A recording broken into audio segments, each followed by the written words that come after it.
우리를 위해 성탄하시기 위해 지금 오고 계신 예수님, 전쟁으로 인해서 평화를 잃어버린 그 땅에 성탄하여 주시옵소서.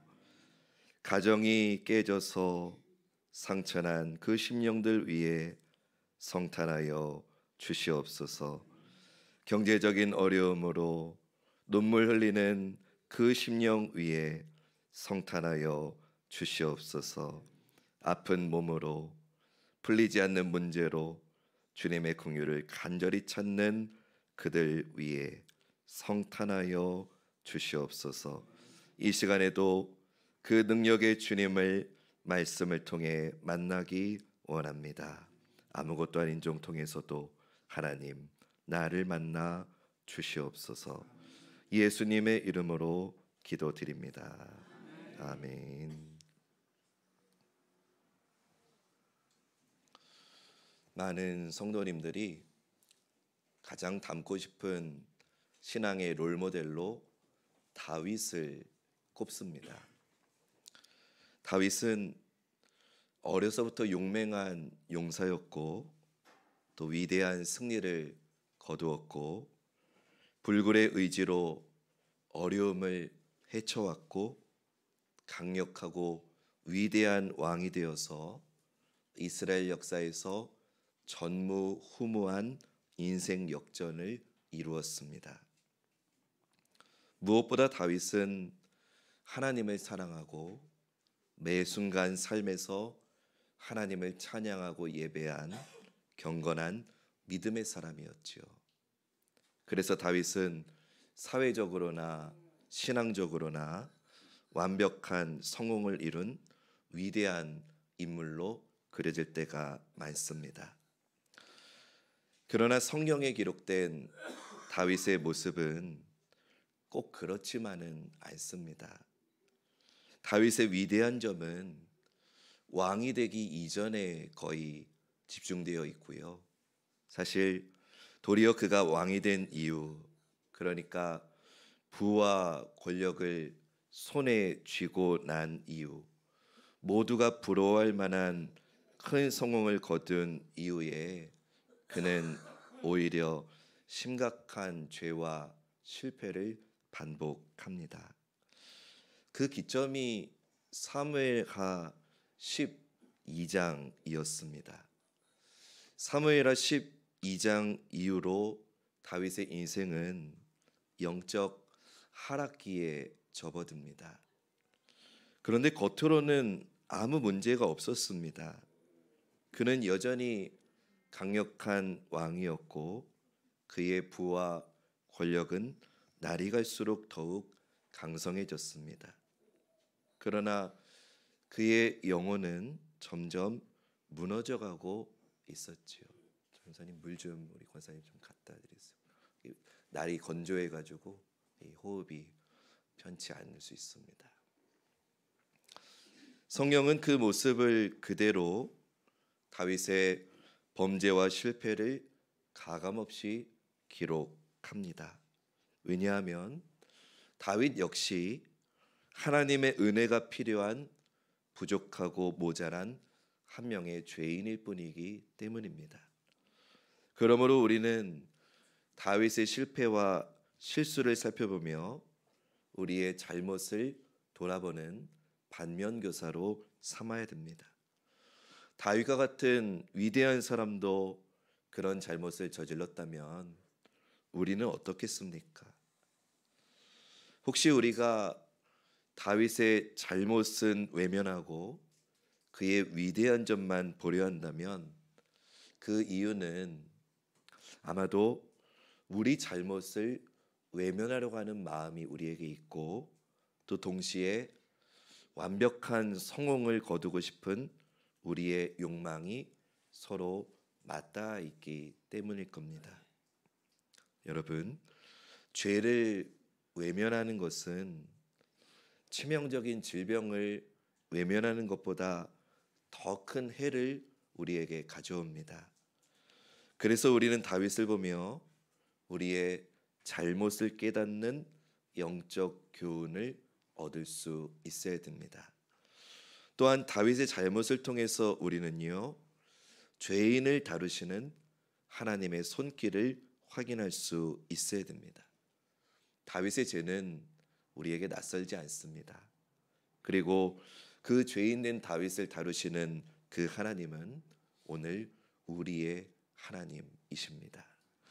다윗의 죄와 실패를 다루시며 다윗을 회복시키시는 그 하나님의 손길에서 우리는 나의 모습을 볼 수 있어야 됩니다. 죄와 실패 가운데 쓰러진 우리를 향하신 하나님의 은혜를 기대할 수 있어야 됩니다.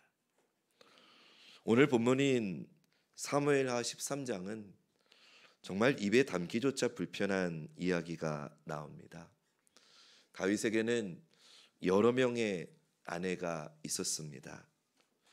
그 자녀들 중에서 다윗과 그 다윗의 자녀들 가운데서 압살롬과 다말 그리고 암논, 이 배다른 형제 사이에 끔찍한 사건이 일어났습니다. 암논이 배다른 동생, 이복 동생 다말을 향해서 음욕을 품은 겁니다. 암논은 육체의 정욕에 눈이 멀어서 아버지 다윗과 자기 여동생 배다른 동생이긴 하지만 자기 여동생 다말을 속이고 결국 다말을 강간하고 맙니다. 강간 후에는 다말을 미워하고 쫓아버렸습니다. 한 사람의 인생, 그것도 자기 누이의 육체와 영혼을, 그녀의 인생 자체를 망가뜨린 겁니다. 이 일이 다말의 오빠 압살롬과 아버지 다윗에게까지 알려집니다. 사무엘하 13장 20절과 21절 말씀. 그의 오라버니 압살롬이 그에게 이르되 내 오라버니 암논이 너와 함께 있었느냐? 그러나 그는 내 오라버니이니 누이야 지금은 잠잠히 있고 이것으로 말미암아 근심하지 말라 하니라. 이에 다말이 그의 오라버니 압살롬의 집에 있어 처량하게 지내니라. 21절은 같이 읽을까요? 시작. 다윗 왕이 이 모든 일을 듣고 심히 노하니라. 다윗은 이 끔찍한 사실을 알고 심하게 노하기는 했지만 사실 별다른 대응 없이 잘잘못을 따지지 않고 넘어갔습니다. 왜 그랬을까요? 암논이 잘못한 것을 알면서도 왜 다윗은 아들의 잘못을 지적하지 않았을까요? 아마도 압살롬은 아버지 다윗이 암논과 다말에게 합당한 조치를 취할 것이라고 기대했을 겁니다. 그러나 다윗은 심히 노한 것 그 이상은 아무 일도 하지 않았습니다. 다윗은 왜 그랬을까요? 두 가지 이유를 생각해 볼 수 있을 것 같습니다. 하나는 자기 아들 암논이 저지른 잘못이 자기가 저지른 잘못과 너무나도 비슷했기 때문에 다윗은 할 말이 없었을 겁니다. 다윗이 밧세바를 보면서 음욕을 품었던 것처럼 암논도 다말에게 음욕을 품었습니다. 다윗이 밧세바를 향해 가졌던 마음이 결코 용납될 수 없는 불의하고 부당한 감정이었던 것처럼 암논이 다말을 향해 가졌던 마음 역시 하나님의 법이 허락하지 않는 악한 마음이었습니다.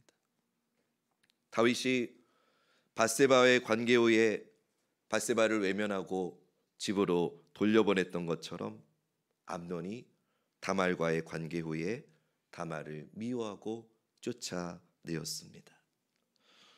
이렇게 자기가 저지른 죄를 너무나 똑같이 저지른 아들 암논의 잘못에 다윗은 화가 났지만 그 이상 어떤 말도 어떤 조치도 할 수 없었던 겁니다.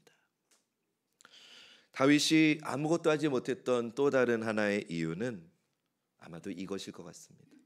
다윗은 또다시 자식을 잃고 싶지 않았기 때문입니다. 밧세바에게 저지른 잘못으로 태어난 아들이 다윗 자기의 죄로 인해 죽지 않았습니까? 자식을 가슴에 묻은 다윗의 입장에서는 지금 이 일이 잘못이라 할지라도 이 일로 인해서 또 자녀를 잃게 될까 봐 겁이 났던 겁니다. 그래서 더 이상 어떤 질책도 조치도 할 수 없었던 겁니다. 그러나 여러분, 인간의 생각으로는 불행을 끊을 수 없었음을 성경은 말합니다. 만 2년이 지난 후에 압살롬이 양털 깎는 큰 잔치를 베풀고 자기 여동생을 욕보인 그 암논을 초청합니다. 사무엘하 13장 28절 29절 말씀. 압살롬이 이미 그의 종들에게 명령하여 이르기를 너희는 이제 암논의 마음이 술로 즐거워할 때를 자세히 보다가 내가 너희에게 암논을 치라 하거든 그를 죽이라. 두려워하지 말라. 내가 너희에게 명령한 것이 아니냐. 너희는 담대히 용기를 내라 한지라. 압살롬의 종들이 압살롬의 명령대로 암논에게 행하매 왕의 모든 알들이 일어나 각기 노새를 타고 도망하니라. 이 잔치에서 압살롬은 술에 취해 즐거워하는 암논을 살해했고 자기는 외할아버지 집으로 도망을 갑니다. 다윗은 자기와 똑같은 죄를 지은 암논이기에 아무 말 못하고 또 일이 잘못된 건 알지만 또다시 자식을 잃을 수 없다는 생각에 이 일을 무마하려고 했지만 소용없었습니다. 다윗이 밧세바의 남편이자 자신의 충신이었던 우리아를 죽였던 것처럼 압살롬은 형제 암논을 죽입니다. 아버지 다윗의 범죄가 그 아들들에게 그대로 반복된 것 같습니다. 그러나 여러분, 이건 단순한 죄의 반복을 말하는 게 아닙니다. 다윗의 범죄와 암논과 압살롬이 저지른 범죄 사이에는 큰 차이가 있습니다. 범죄의 모습은 비슷했지만 그 결과는 완전히 달랐습니다. 다윗은 심각한 죄를 저질렀지만 다윗은 회복되었습니다. 그러나 다윗의 아들들은 회복되지 못했습니다. 암논은 죽었고 압살롬은 도망갔고 다말은 비참한 인생을 벗어나지 못했습니다. 앞으로 계속해서 살펴보겠지만 압살롬은 이때부터 아버지 다윗을 향한 반역의 길을 준비하기 시작했고 결국 압살롬의 최후는 끔찍한 죽음으로 끝나버리죠. 죄의 양상은 모습은 비슷한데 죄의 결과가 너무나도 달랐다는 겁니다. 그 이유가 무엇일까요? 무엇이 이토록 완전히 다른 결과를 가져왔을까요? 다윗이 암논보다 착해서일까요? 다윗이 압살롬보다 더 관대해서일까요? 다윗이 그 아들들보다 더 높은 인격과 인내와 사랑을 가져서일까요? 아닙니다. 다윗도 암논도 압살롬도 모두 다 하나님 앞에서 심판받아야 될 죄인이었습니다. 모두가 악한 죄인이었습니다. 그럼에도 불구하고 그들의 결말을 바꾼 것은 그 죄의 문제를 대하는 아버지의 조치 때문이었다. 이것이 오늘 제가 여러분과 나누려고 하는 핵심입니다. 우리는 오늘 본문을 통해 두 아버지를 볼 수 있습니다. 한 아버지는 한번 따라해 볼까요? 아버지 하나님. 그리고 또 다른 아버지는 따라합니다. 아버지 다윗. 자기 자녀의 죄를 대하는 모습에서 아버지 하나님과 아버지 다윗은 완전히 다른 모습을 보여줍니다. 그 아버지의 차이에서 죄에 대한 아들들의 인생의 차이가 결정이 난 겁니다. 다윗이 범죄했을 때 아버지 하나님은 다윗에게 선지자를 보내셨습니다. 그래서 다윗이 듣기 싫은 소리를 듣게 하셨습니다. 그의 죄를 지적하셨습니다. 질책하셨습니다. 그가 죄를 깨닫게 하셨고 그에게 회개를 촉구하셨습니다. 왜 그렇습니까?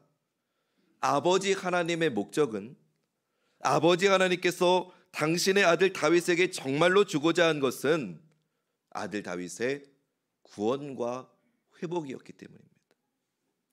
그런데 아버지 다윗은 어떻게 했습니까? 아들들의 끔찍한 죄악과 딸의 고통 앞에서 화만 내고 끝냈습니다. 아무런 후속 조치를 취하지 않았습니다. 그들의 죄악을 질책하지도 않았고 고통받는 딸의 아픔을 돌아보며 그 아픔과 슬픔을 풀어주지도 않았습니다. 아버지의 정의라고 하기에는 다윗이 그들의 죄를 너무나 가볍게 대한 겁니다. 너무나 끔찍한 범죄임에도 암논에게 더 이상 죄를 묻지 않았습니다. 압살롬에게는 형을 죽인 죄를 지적하고 징계하고 회개를 촉구하지 않고 오히려 압살롬 그의 빼어난 외모와 뛰어난 능력으로 그를 그리워만 했습니다. 그것이 오늘 본문 37절부터 39절 말씀입니다. 우리 앞에 화면 보시며 함께 읽어봅니다. 시작.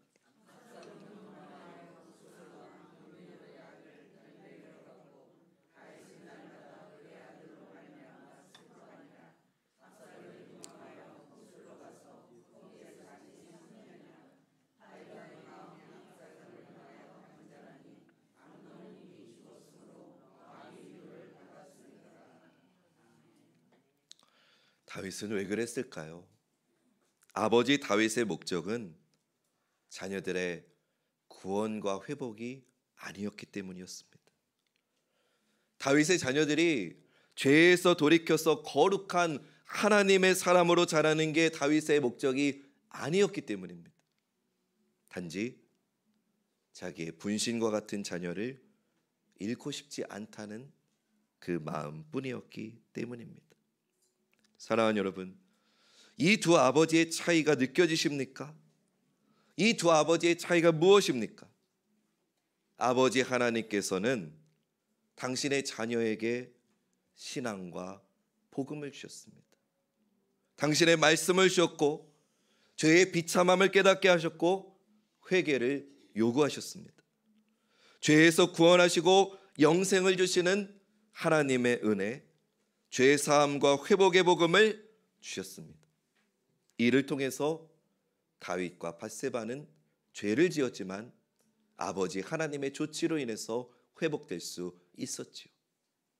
그러나 아버지 다윗은 자식들에게 복음이 아닌 다른 것들을 주었습니다. 자녀들이 갖고 싶어 했던 부와 권력과 명예였습니다. 거대한 왕궁을 주었고 자기 인생의 목적을 이룰 수 있는 스펙을 주었습니다. 아버지 하나님께서 주고자 하신 것은 구원과 죄사함과 회복이었는데 아버지 다윗이 주고자 한 것은 부와 권력이었습니다.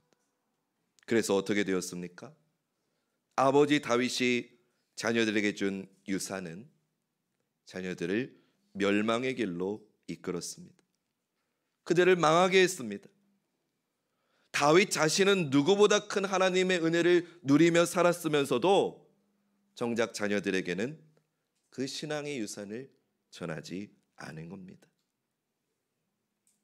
우리는 믿음의 유산, 신앙의 유산이라는 말을 자주 합니다.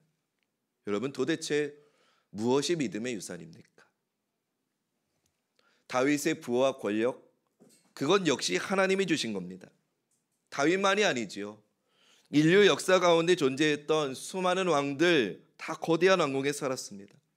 막강한 권력을 누렸습니다. 세상을 다 가질 만한 부를 가졌습니다. 하나님께서 주신 것은 맞지만 그것들이 결코 믿음의 열매일 수는 없습니다. 하나님이 주시는 믿음의 선물은 다른 어떤 것이 아니라 하나님 자신입니다. 하나님 그분 자신이, 그분의 말씀이 복이고 선물이고 은혜인 줄로 믿습니다.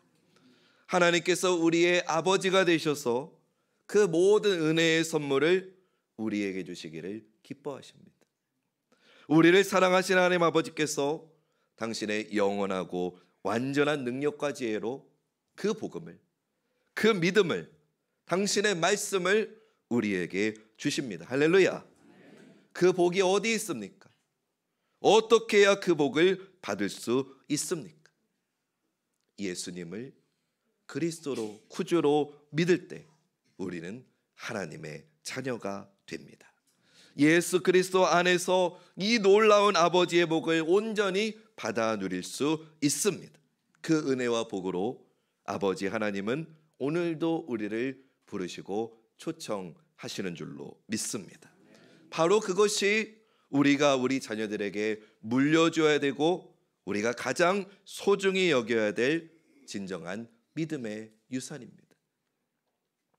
사랑하는 여러분, 여러분은 자녀들에게 무엇을 물려주기 원하십니까? 이 시간 제가 잠깐 시간을 드릴 테니까 나는 우리 자녀들에게 무엇을 물려줄 수 있나, 무엇을 남겨주기를 원하나 한번 생각해 보시기 바랍니다. 지금 여러분들 마음속에 떠올리고 있는 그것이, 자녀들에게 물려주고자 하는 그것이 지금 여러분이 가장 중요하게 여기는 것입니다. 다음 세대에게 물려줄 것을 고민하는 건 미래에 대한 고민만이 아닙니다. 그것은 지금 현재를 위한 고민이기도 합니다. 우리는 지금 무엇을 가장 중요하게 여기고 있고 무엇을 우리 다음 세대에게 물려주고자 하고 있습니까?